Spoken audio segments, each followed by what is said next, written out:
Kelly was a young woman full of energy and a big heart. With a sincere smile and a captivating personality, she was the most beloved hairdresser at Mara's Beauty Salon, a cozy beauty salon located in the small town of Brooksville.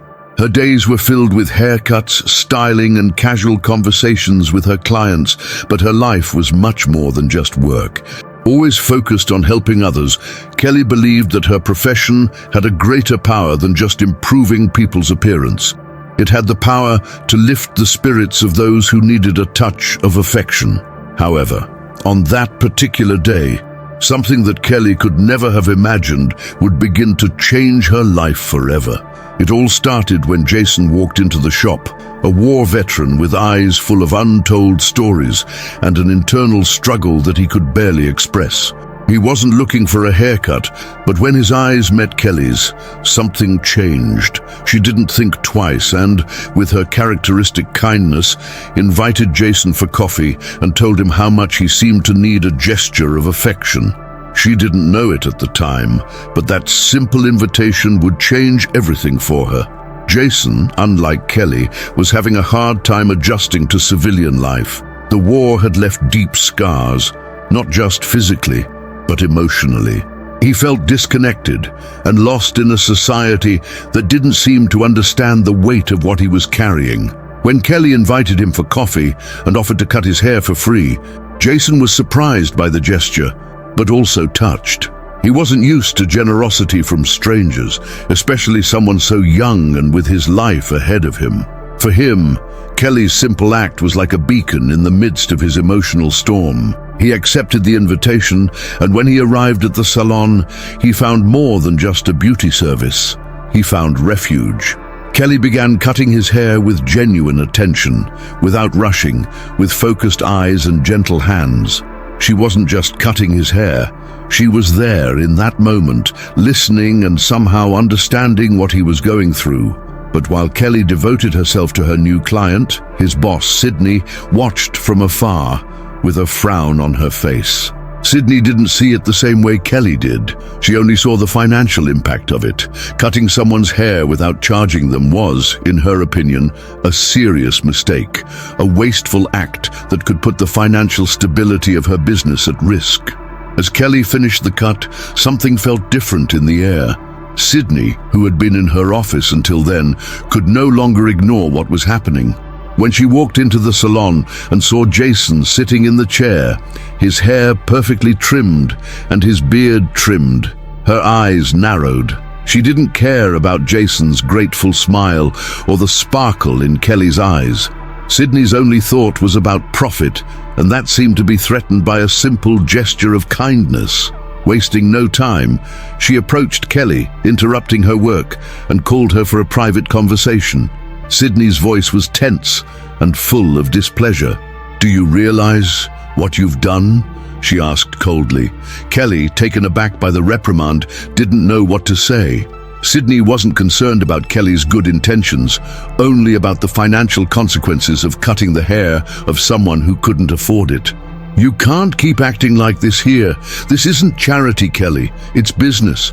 If you want to do favors, go work for free somewhere," Sydney snapped without hesitation.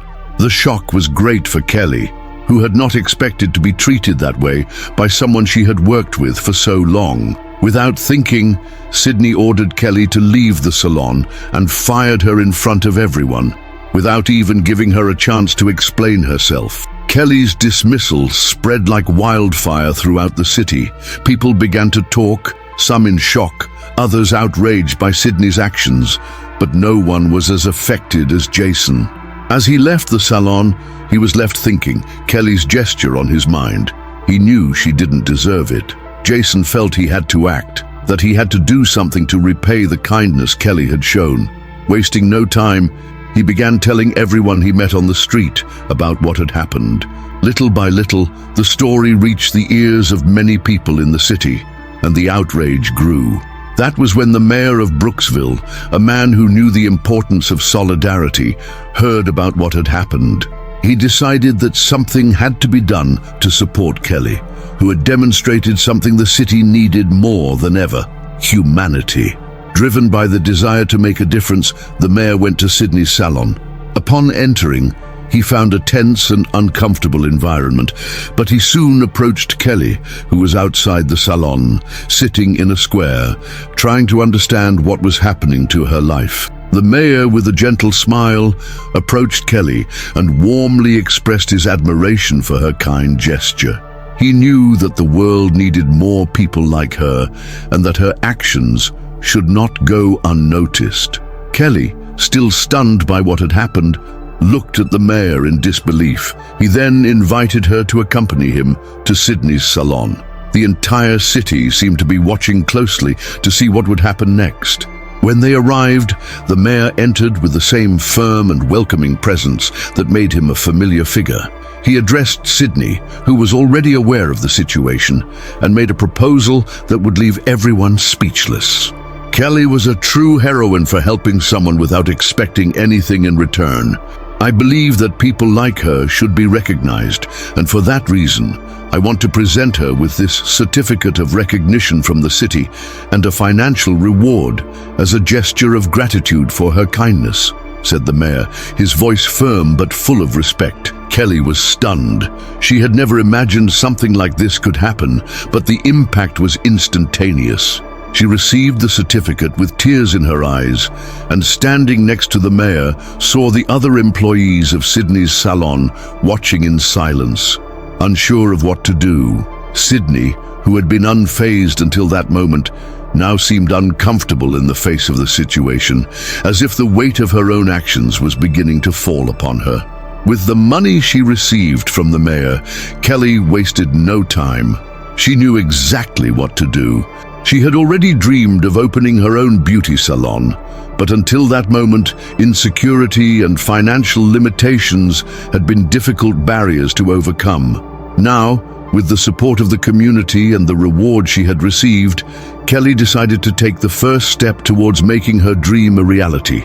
Within a few months, she opened Kelly's Beauty Haven, a salon that, in addition to offering beauty services, became a symbol of welcome and care. The atmosphere of the new salon was completely different from any other. To each client who came in, Kelly offered more than just a haircut or a style. She offered a unique experience of empathy and understanding. The reputation of her salon grew quickly, and word about her journey of overcoming difficulties spread even further. The place soon became a meeting point for many people in the city, who felt that there they were not only taking care of their appearance, but also being treated with a human warmth that few other places offered. Meanwhile, the Sydney salon, without Kelly's special touch, began to lose customers. The hard-nosed businesswoman saw her clientele dwindle, while Kelly's salon flourished, showing that in the end, kindness and humanity always win out. As Kelly's success grew, she began to realize that her life had changed in ways she never imagined. The salon she had dreamed of opening was now a successful place where people felt welcome and special. Every new story of overcoming her clients' challenges, every smile she helped put on someone's face, made her realize that she was on the right path. But at the same time, she couldn't help but reflect on the important lesson that life had taught her. Kelly knew that she could have done things differently. She could have kept quiet, obeyed Sydney's rules, and avoided all the drama. However, she would never have experienced this turning point in her life. She would never have achieved her own space, her own dream, if she had given in to the pressure of the system that prioritized profit over humanity. She knew that kindness had immeasurable value, and that by acting from the heart, she had not only transformed her life, but the lives of many others. The city of Brooksville, once accustomed to seeing businesses run solely on pragmatism and greed, now breathed a new air of hope. Kelly, with his simple attitude, had shown everyone that true wealth is not in money, but in the ability to do good. Sydney, on the other hand, was not so lucky. Losing clients was the least of her problems. What really hit her was the belated realization that her business was failing because she had lost something essential: her connection with people. Her relentless pursuit of profit and indifference to the well-being of others had alienated her from her clientele, who preferred the closeness and human touch that Kelly offered. With each passing day, Sydney's salon became emptier, while Kelly's was always packed. The lesson Sydney learned was hard, but necessary. She began to realize that without a true connection with others, success was only temporary. That's how Kelly's story spread even further throughout the city, showing that, contrary to what many thought, it wasn't grand business strategies that guaranteed success, but genuine care for people and the ability to give something of yourself without expecting anything in return. And Kelly, with her generous heart, had become Brooksville's heroine, not only by opening a successful salon, but by teaching everyone that true kindness was the greatest investment of all. Kelly knew her journey didn't end there. As her salon's success grew, she felt a sense of accomplishment, but also a growing sense of responsibility. She wanted her business to be more than just a place to get beauty. She wanted it to be a place where people felt valued, where it wasn't just the service she provided, but the empathy that set her apart. She dedicated herself to doing more than cutting hair. She listened to her clients, shared a laugh, and sometimes even became a friend to those going through tough times. She knew that kindness had the power to transform, and she wanted everyone in her salon to feel that. But it wasn't just financial success that Kelly found. She discovered something even more important: her self-confidence. Before, she had felt insecure about her decisions, fearing how others would react. Now, she knew that her genuine heart would take her where she wanted to go, and that her acts of kindness were worth more than any momentary gain. As Kelly thrived, Jason also felt his life begin to take a more positive turn. After his haircut and the help Kelly gave him, he felt more confident and somehow more connected to the world around him. He got involved in the community, helping out at local events and even offering advice to other veterans. Kelly's simple gesture, that act of kindness, had sparked a new energy in him to pursue a greater purpose. He knew he still had a lot to overcome, but now he felt he could face those challenges with a smile on his face, thanks in part to the woman who welcomed him without asking for anything in return. Jason became an advocate for what Kelly stood for, spreading the message that the world could be a better place if more people followed her example. And over the months, he became a regular presence in Kelly's salon, not just as a client, but as someone who also helped reinforce the aura of kindness that the place exuded.